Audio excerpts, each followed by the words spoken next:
Halo, nama saya Patricia Ramirez dengan NIM 2102107 dari kelas DKVC, ingin mempresentasikan UAS Pendidikan Agama Kristen Protestan.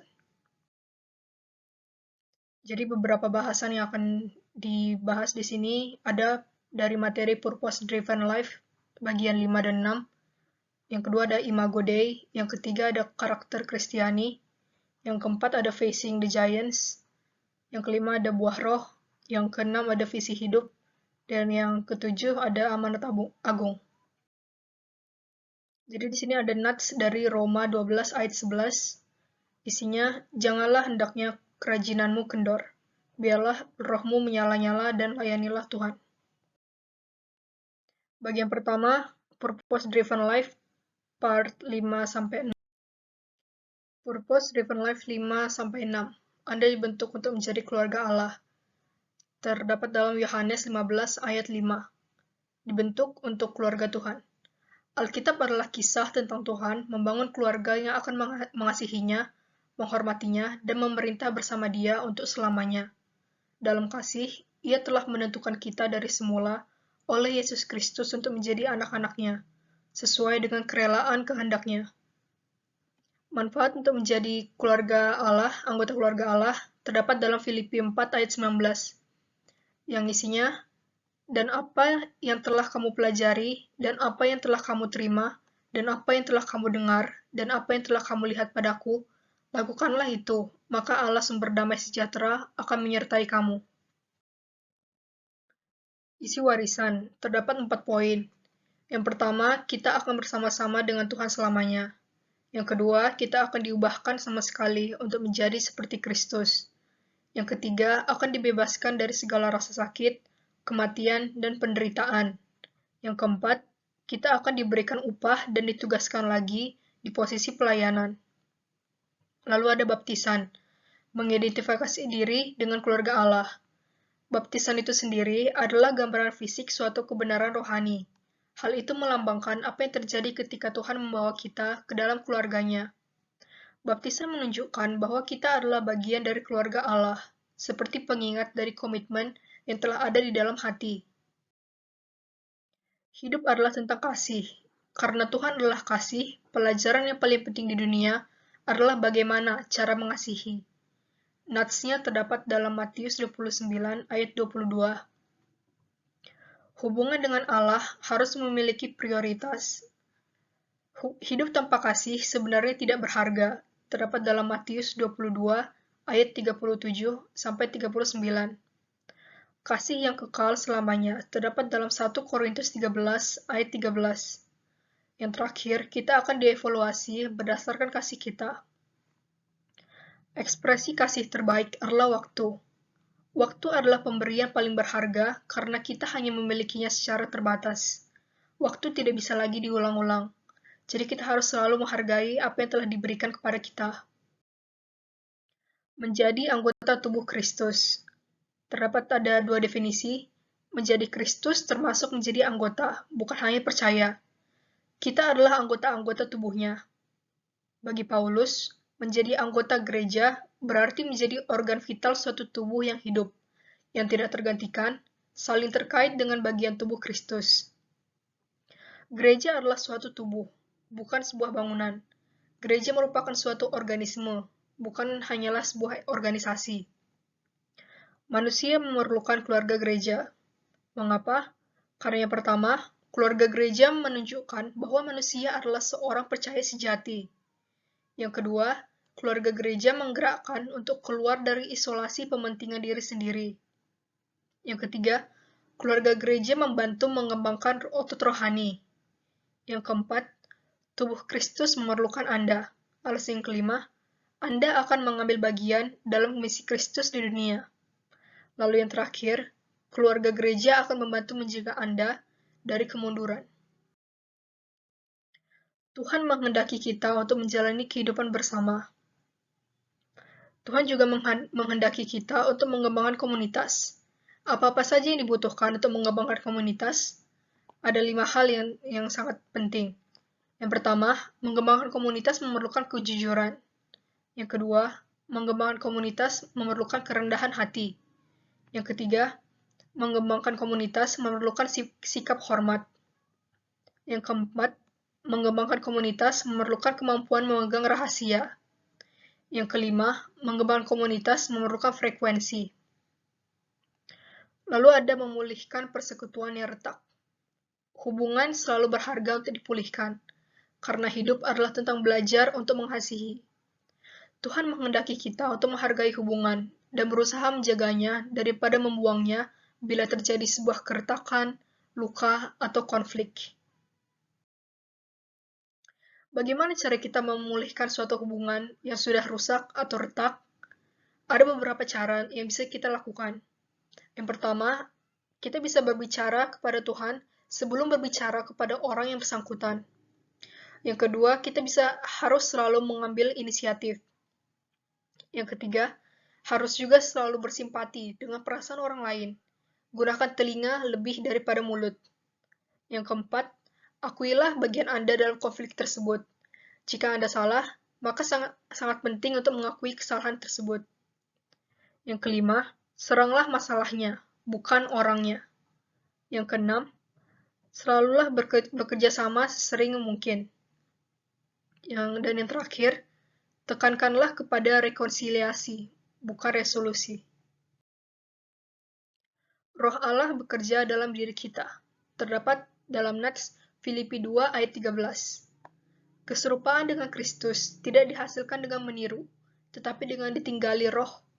Kita mengizinkan Kristus untuk hidup melalui kita.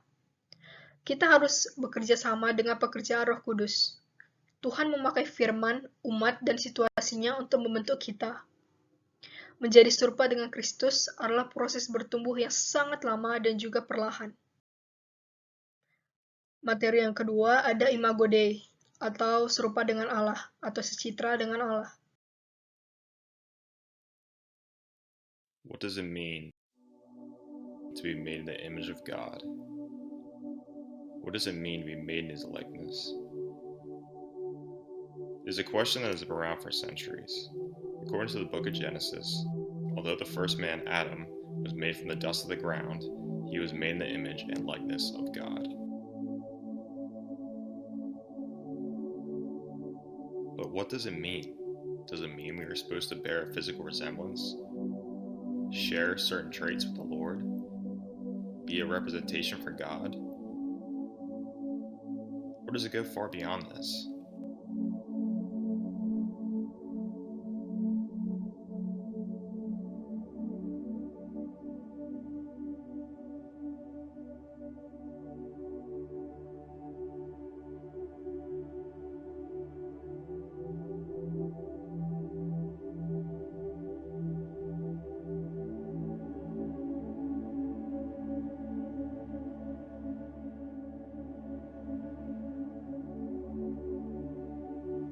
Perhaps it means to be a reflection of God, a reflection of Jesus Christ. St. Paul tells us in 1 Corinthians that although we have borne the image of the earthly one, Adam, we shall also bear the image of the heavenly one, Jesus Christ. Therefore, to bear the image of Jesus, and thus an image of God, then one must display the character of Jesus onto the world.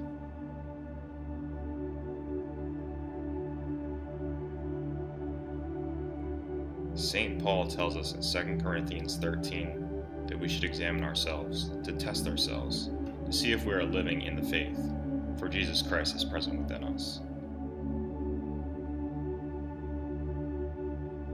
Perhaps we need to take a look at ourselves in the mirror and ask ourselves, how am I spending my life?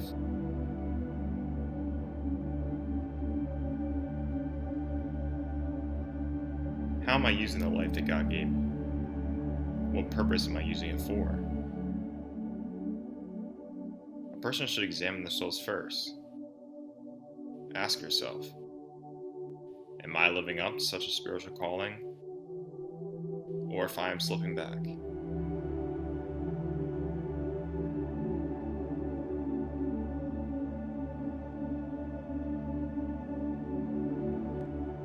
One day we will die, but unlike the first image of God who said, "No, Lord, we will not just simply turn back to dust where we came from. and our souls will not be abandoned to the underworld forever. We will remain faithful, we will prevail in the next life, and we will live in the image and likeness of God.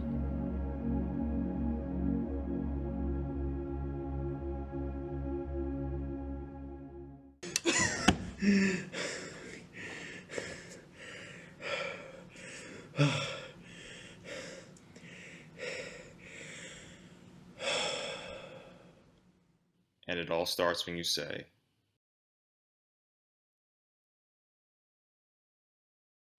Jadi tadi kita sudah menonton suatu film pendek mengenai Imago Dei atau Image of God. Jadi sedikit penjelasan, manusia adalah ciptaan yang diciptakan segambar dan serupa dengan Tuhan. Dari sekian banyak ciptaan Tuhan, hanya manusia yang diciptakan segambar dan serupa dengan penciptanya. Dalam kata lain, Imago Dei. Manusia didefinisikan dalam teori evolusi dilihat dari ukuran otaknya, kemampuan menggunakan alat, pertumbuhan gigi, kemampuan berjalan tegak. Menurut biologi, manusia adalah salah satu dari spesies. Menurut teori Darwin, evolusi dari seleksi alam yang berasal dari kera yang berevolusi menjadi manusia. Menurut Alkitab, manusia diciptakan serupa dengan gambaran Allah, terdapat dalam Kejadian 1 ayat 26 sampai 28. Pembawa gambaran, diciptakan dalam gambaran Allah, dalam kesukaan Allah. Terdapat dalam Nats Kejadian 5 ayat 3 dan juga Nats Kejadian 9 ayat 5 sampai 6. Secitra dengan Allah, terdapat dalam Kejadian 1 ayat 27 sampai 28 dan juga Kejadian 1 ayat 1. Jika manusia diciptakan dalam gambaran Allah, maka mereka mestilah diciptakan mengikuti gambaran Trinitas Suci, yaitu Bapa, Putra, dan Roh Kudus. Manusia, sebuah makhluk hidup. Manusia diciptakan melalui 1. Rencana, terdapat dalam Kejadian 1 ayat 26. Yang kedua, pelaksanaan, terdapat dalam Kejadian 2 ayat 7. Yang ketiga, hasil, terdapat dalam Kejadian 2 ayat 7 yang mencakup tubuh, jiwa, dan roh. Manusia diciptakan untuk memiliki hubungan dengan Allah. Seperti Allah, kita bisa 1. Berpikir, terdapat dalam Yesaya 55 ayat 8-9 dan Yohanes 1 ayat 1. Kedua, berkomunikasi, terdapat dalam Kejadian 1 ayat 3-29 dan Keluaran 31 ayat 18. Yang ketiga, membuat, terdapat dalam Kejadian 1 ayat 1, 1 ayat 21, dan juga Kejadian 1 ayat 27. Yang keempat, mengapresiasi keindahan. Terdapat dalam Matius 6 ayat 28 sampai 230. Yang kelima, bergerak dalam rohnya. Terdapat dalam Mazmur 31 ayat 55, Ayub 33 ayat 4, dan juga Matius 12 ayat 18.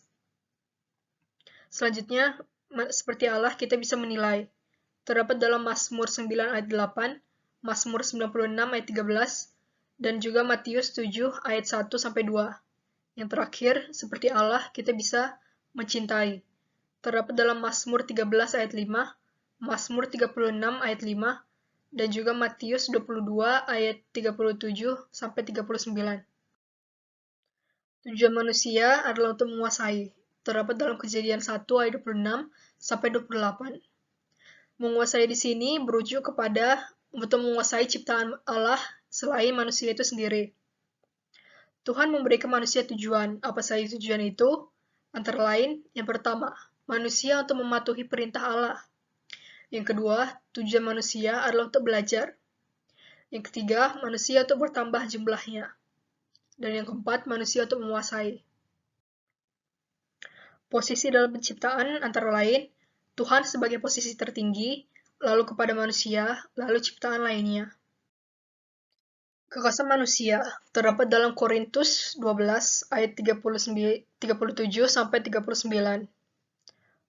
Yang pertama, penulis membentuk kehidupan di dalam Tuhan. Yang kedua, Tuhan memberikan tipe tubuh yang diinginkan melalui benih atau DNA. Yang ketiga, ada perbedaan definitif antara setiap bentuk atau tubuh. Yang keempat, benar-benar bertentangan dengan pohon evolusi, di mana semua organisme berhubungan satu sama lain. Oleh karena itu, manusia itu berbeda dan tidak berhubungan dengan binatang apapun, termasuk monyet.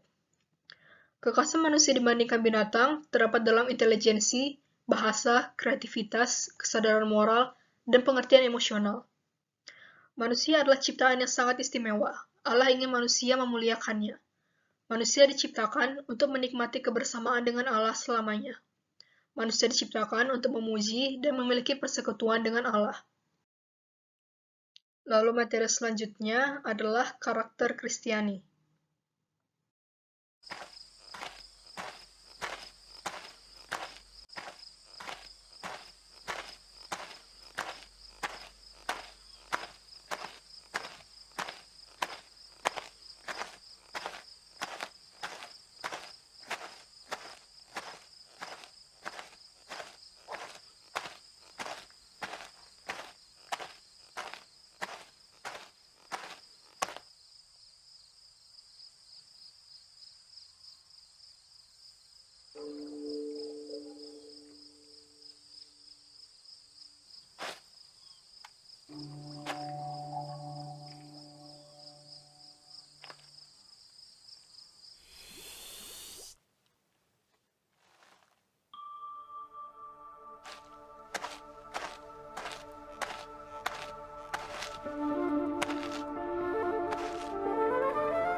Tadi kita sudah menonton suatu video pendek mengenai karakter Kristiani, itu mengenai ilustrasi seseorang yang jatuh ke dalam dosa dan disuruh untuk bertobat kembali kepada Allah. Jadi pernyataan Yesus mengenai karakter Kristiani. Semua ini menunjukkan bahwa dia lebih daripada manusia. Terdapat dalam beberapa nats. Yang pertama ada dari Yohanes 13 ayat 13. Yang kedua Yohanes 3 ayat 16, Galatia 3 ayat 13, 1 Petrus 2 ayat 24, dan 2 Korintus 5 ayat 21. Pernyataan Alkitab terdapat di Efesus 2 ayat 8-9. Suatu hal yang kita paling ingat dari orang lain adalah karakter mereka. Karakter tidak sama dengan reputasi. Reputasi adalah bayangan yang dilihat orang, tetapi karakter tetaplah hal aslinya. Kita berinteraksi dengan banyak orang dan Tuhan. Setiap orang punya perspektif tentang individu kita. Karakter adalah sifat dasar dan kecenderungan atau perilaku, sesuatu yang berjuang di dalamnya. Karakter adalah milik personal, keadaan sesungguhnya, melekat seperti properti. Orang-orang yang bisa menilai karakter adalah orang-orang yang terdekat dengan pribadi kita, seperti keluarga, sahabat, tetangga, pasangan, anak, dan tentunya Tuhan. Sangat penting seseorang untuk menjadi karakter yang baik. Ketika Allah memilih karakter yang baik, mereka tentunya akan memimpin. Tuhan melihat hati. Karakter kita ada di dalam hati. Jika karakter individu adalah murah hati, berarti individu tersebut adalah orang yang murah hati. Yang dilihat oleh Tuhan adalah karakter dan bukanlah fisik. Karakter yang baik adalah karakter yang berpadanan dengan firman Tuhan. Firman Tuhan ingatkan tentang pentingnya karakter, terdapat dalam Efesus 2 ayat 10, 3 Yohanes 4, Filipi 4 ayat 5, dan juga Roma 12 ayat 2. Apa saja yang membentuk karakter seseorang? Karakter dibentuk oleh faktor eksternal, seperti teman, keluarga, guru, GSM, pendeta, idola, dan seterusnya. Dan juga faktor internal, seperti cara pandang, tujuan, keyakinan pribadi, ideologi, dan seterusnya. Tujuan hidup orang Kristen salah satunya adalah menjadi semakin serupa dengan Kristus. Karakter Kristus. Salah satu karakter yang mestinya terlihat adalah kerendahan hati dan juga integritas. Terdapat dalam 1 Petrus 3 ayat 8 dan 1 Petrus 5 ayat 5. Hati. Kebesaran seseorang terlihat dari karakter dan hatinya. Terdapat dalam Amsal 27 ayat 19. Bagaimana cara membangun karakter Kristiani? Sering dibutuhkan keberanian, karena harus berani tampil beda. Berani membayar harga, karena kita diutus ke dunia yang memiliki ukuran keberhasilan berupa materi. Lalu kita juga harus berserah kepada kedaulatan Allah. Karakter perlu dibangun, tentu saja, melalui perintah Allah atau pertumbuhan rohani. Kita juga harus memaksimalkan potensi diri. Kita juga dapat menolong orang lain sesuai hukum mengasihi Allah dan sesama, dan juga menciptakan suasana yang menyenangkan. Karakter adalah pilar dan kekuatan di dalam hidup. Apa artinya itu? Artinya adalah penerapan dari apa yang diyakini dan juga menyentuh hati. Karakter yang baik memungkinkan terjadinya transfer hidup. Lalu yang keempat ada Facing the Giants. Ini materi mengenai sebuah film Kristiani.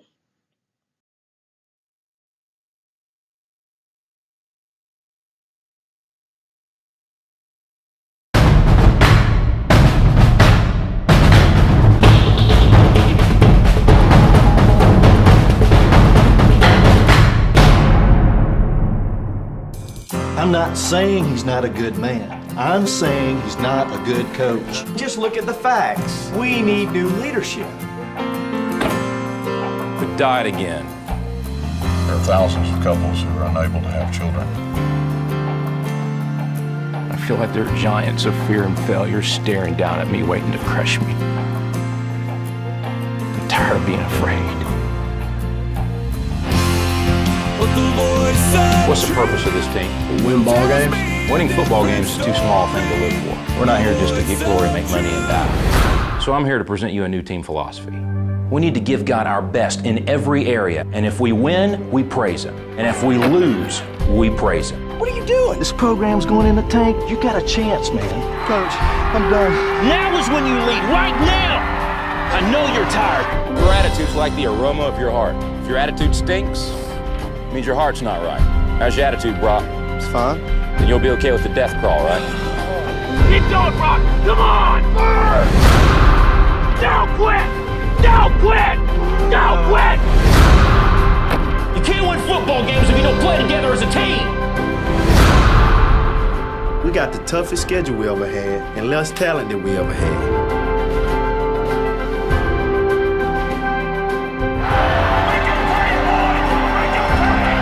For the rest of your life, you will remember today. I want you to remember that you held nothing back. You did not lose heart. You did not stop fighting. You did not quit.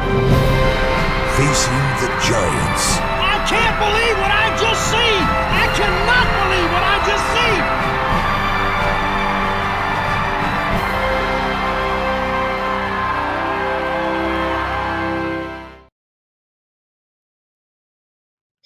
Jadi tadi kita sudah melihat trailer dari film Kristen Facing the Giants. Facing the Giants adalah film family friendly atau ramah keluarga yang menginspirasi dan menghibur tentang mempercayai Tuhan dalam segala hal. Sedikit sinopsis, film ini bercerita tentang pelatih sepak bola Amerika sekolah menengah bernama Grant Taylor yang percaya segalanya tidak akan menjadi lebih buruk setelah 6 musim kalah berturut-turut. Namun, transfer pemain terbaiknya dan timnya kalah dari tim terburuk di liga. Grant juga menemukan sekelompok ayah dan salah satu pelatihnya berencana untuk memecatnya. Hampir tidak memenuhi kebutuhan dan tidak dapat memulai sebuah keluarga dengan istrinya, Grant merasa tidak ada bantuan sampai dia berbalik kepada Tuhan dengan putus asa. Percaya bahwa entah bagaimana Tuhan dapat melakukan hal yang mustahil, Grant dan timnya segera menemukan bagaimana iman dimainkan di dalam dan di luar lapangan sepak bola. Untuk pemain dan kru yang terdiri dari sukarelawan, The Kendrick Brothers dan Sherwood Church benar-benar meningkatkan permainan mereka dari film pertama mereka berjudul Flywheel. Facing the Giants adalah film kedua mereka, diarahkan dengan baik dan sinematografinya sekuat film olahraga Hollywood lainnya. Ceritanya sangat menghibur dan dikemas dengan penuh inspirasi, emosi, dan humor. Meskipun ini adalah film olahraga Amerika, jangan biarkan hal itu membuat Anda kecewa jika film olahraga bukan selera Anda. Film ini memiliki pesan lebih, dan pertandingan sepak bola Amerika hanyalah latar untuk pesan iman yang lebih kuat. Penggemar film olahraga atau tidak, ini adalah film menghibur yang dikemas dengan pelajaran penuh iman. Facing the Giants adalah salah satu film paling penting yang menunjukkan bahwa film-film Kristen dapat dibuat secara profesional, menghibur, dan menjadi hit box office, memulai generasi baru film dan pembuat film Kristen.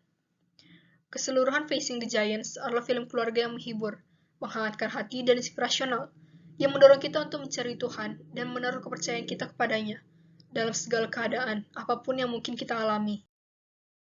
Yang kelima adalah materi mengenai buah roh.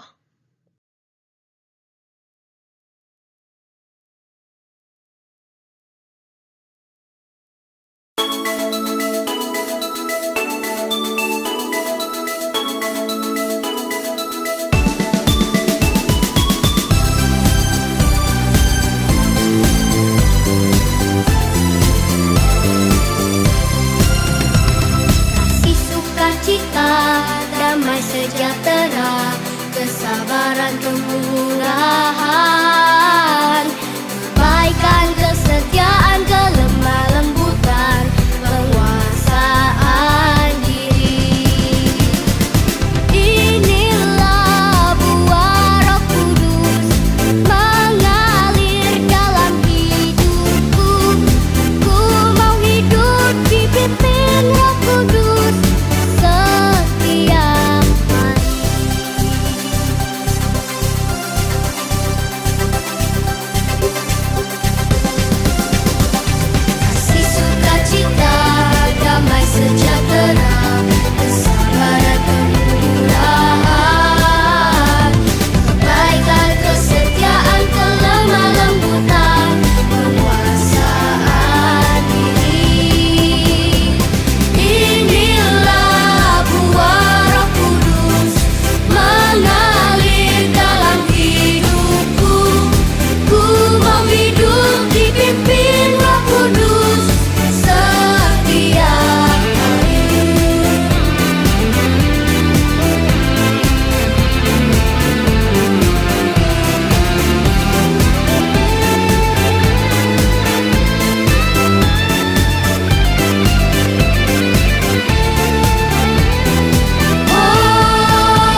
Jadi tadi kita sudah mendengar sebuah lagu dari idola cilik Grezia Epifania. Penjelasan mengenai buah roh. Buah roh terdapat dalam Nats Galatia 5 ayat 22-23. Lalu ada dalam Efesus 1 ayat 13-15 mengenai firman kebenaran. Roma 10 ayat 9-10 mengenai dasar percaya dan keselamatan. Galatia 5 ayat 22-23 mengenai buah roh yang mencakup kasih, sukacita, damai, sejahtera, kesabaran, kemurahan, kebaikan, kesetiaan, kelemah lembutan, dan penguasaan diri. Galatia 5 ayat 24-25 mengenai karakter yang dipengaruhi oleh pemimpin. Buah-buah roh dimention dalam nats-nats berikut ini. Kasih ada dalam Matius 22 ayat 36-39 dan 1 Korintus 13 ayat 1-7. Sukacita ada dalam Kisah Para Rasul 2 ayat 25-28. Dan sejahtera ada dalam Yohanes 14 ayat 27 dan juga Matius 5 ayat 9. Kesabaran ada dalam 2 Korintus 6 ayat 4 dan juga Kolose 3 ayat 13. Kemurahan ada dalam Matius 5 ayat 7. Kebaikan ada dalam Roma 12 ayat 21 dan Filipi 4 ayat 5. Kesetiaan ada dalam 1 Timotius 4 ayat 12 dan Wahyu 2 ayat 10. Kelemah lembutan ada dalam Matius 11 ayat 29 dan Matius 5 ayat 5. Penguasaan diri ada dalam Amsal 16 ayat 32 dan Titus 2 ayat 6. Lalu materi selanjutnya ada visi hidup. Visi hidup, masa kehidupan manusia atau dinamakan dengan kronos. Jadi bisa dilihat di sini adalah tahap-tahap kehidupan manusia dari kandungan ke bayi, ke balita, lalu ada masa sekolah, ke remaja, ke dewasa, lalu ke manusia lanjut usia. Jadi masa kehidupan manusia ini dimention dalam Efesus 5 ayat 15-16 dan Mazmur 90 ayat 10. Yakobus 4 ayat 14b menyatakan tentang hidup sama seperti uap, sebentar saja lalu lenyap. Apa saja tujuan hidup manusia? Yang pertama, kita dirancang untuk menyenangkan Allah. Yang kedua, kita dibentuk untuk menjadi anggota keluarga Allah. Kita diciptakan untuk menyerupai Kristus. Selanjutnya, kita didesain untuk melayani Allah. Lalu yang terakhir, kita dibuat untuk sebuah misi. Tujuan hidup kita sama, tetapi setiap individu kita ada spesifikasi atau spesialisasi. Dalam 1 Korintus 12 ayat 1-11 menyatakan tentang sebab kepada yang seorang, Roh memberikan 1. Karunia untuk berkata-kata dengan hikmat. 2. Karunia untuk berkata-kata dengan pengetahuan. 3. Roh yang sama memberikan iman. 4. Karunia untuk menyembuhkan. 5. Roh untuk memberikan kuasa untuk mengadakan mukjizat. 6. Karunia untuk bernubuat. 7. Karunia untuk membedakan macam-macam roh. 8. Karunia untuk berkata-kata dengan bahasa roh. 9. Karunia untuk menafsirkan bahasa roh. Bukan tujuan hidup yang berbeda, melainkan visi hidupnya. Visi hidup adalah spesifik, unik, dan khas. Visi hidup adalah mengenali langkah hari demi hari menuju tujuan hidup. Visi hidup adalah sesuatu yang sangat penting. Visi hidup. Peran khusus apa yang akan dilakukan, baik dalam profesi maupun pelayanan. Visi hidup dijabarkan dan dituliskan dalam bentuk statement yang tajam, jelas, padat, dan lugas. Rumusan visi merupakan pernyataan pribadi yang mengungkapkan makna dan tujuan hidup. Falsafah hidup dan jati diri seseorang dapat tergambar melalui visi hidupnya. Pentingnya visi hidup. Visi hidup dapat menolong seseorang untuk tetap fokus kepada suatu tujuan. Visi akan menuntun dan mengarahkan seseorang untuk mengambil keputusan terbaik serta menetapkan langkah yang akan ditempuh. Karena itu, visi harus dimiliki, dipelihara, senantiasa tegar, dan juga realistis. Visi akan menolong kelak dalam, yang pertama, kesaksian hidup dan juga integritas. Semangat dan kegigihan bekerja. Sikap penuh kasih dan tidak egois. Kemampuan mampu bekerja sama di dalam tim. Sikap dan pandangan akan uang. Dan juga menghindari sikap instan atau serba cepat. Passion adalah salah satu aspek terpenting dalam membuat visi. Prinsip dasar ditulis dalam Kolose 1 ayat 16, 1 Korintus 3 ayat 4-6, 1 Korintus 3 ayat 8, dan Wahyu 11 ayat 8. Bagaimana cara menentukan visi hidup? Kita dapat menentukan visi hidup melalui doa, minat atau passion, talenta atau bakat, melalui pendapat orang lain, dan juga damai dengan diri kita sendiri. Apa-apa saja contoh visi? Contoh visi antara lain yang mendalami ilmu seperti sains, mendalami teologi atau ilmu agama, membina hubungan atau relasi dengan setiap orang, melayani dalam institusi, melayani di gereja, melayani dalam PA kelompok, dan juga memberi pengaruh positif. Apa saja contoh strategi? Bisa melalui belajar dan mengembangkan ilmu seperti fisika, matematika, desain, dan lain-lain. Belajar teologi formal, membentuk tim holistik antar sektoral keilmuan, dan juga membina pemuridan atau kelompok. Komitmen terkhususnya terdapat dalam Roma 12 ayat 11. Materi selanjutnya adalah mengenai amanat agung. Upah dosa terdapat dalam Roma 6 ayat 23a yang berkata, sebab upah dosa ialah maut. Kasih adalah dasar keselamatan, terdapat dalam Yohanes 3 ayat 16. Percaya dalam hati, maka akan diselamatkan, terdapat dalam Roma 10 ayat 9. Yesus adalah satu-satunya jalan, terdapat dalam Kisah Para Rasul 4 ayat 12. Status kita sebagai anak-anak Allah, terdapat dalam Yohanes 1 ayat 12-13. Panggilan kita sebagai saksi Allah, terdapat dalam Kisah Para Rasul 1 ayat 8 dan Matius 28 ayat 19-20. Mahkota atau berkat atau hadiah yang diberikan kepada kita terdapat dalam 1 Korintus 3 ayat 10-15 dan juga kata Alkitab terdapat dalam Roma 10 ayat 14. Cara mengikuti perintah amanat agung. Ada 4 cara, antara lain menjadikan murid, selanjutnya membaptis mereka, lalu mengajar mereka, dan ada pengulangan atau repeat. Paulus di dalam suratnya menyatakan bahwa kita adalah rekan sekerja Allah. Terdapat dalam 1 Korintus 3 ayat 9. Kita tidak boleh menyia-nyiakan karunia Allah. Terdapat dalam 2 Korintus 6 ayat 1. Contoh-contoh tokoh teladan. Yang pertama ada Paulus, misinya hanyalah untuk menyiarkan Yesus Kristus. Yang kedua ada David Livingstone, dia tidak terlibat dengan apapun selain kerajaan Kristus. Lalu yang ketiga ada Manson, dia menyiarkan ajaran Kristus kepada suku Batak. Lalu ada tindakan nyata. Nilai-nilai dan prinsip pribadi pengikut Yesus antara lain, integritas, bertanggung jawab, transparansi atau terbuka, melayani, dan juga kerendahan hati. Itu saja untuk presentasi hari ini. Terima kasih.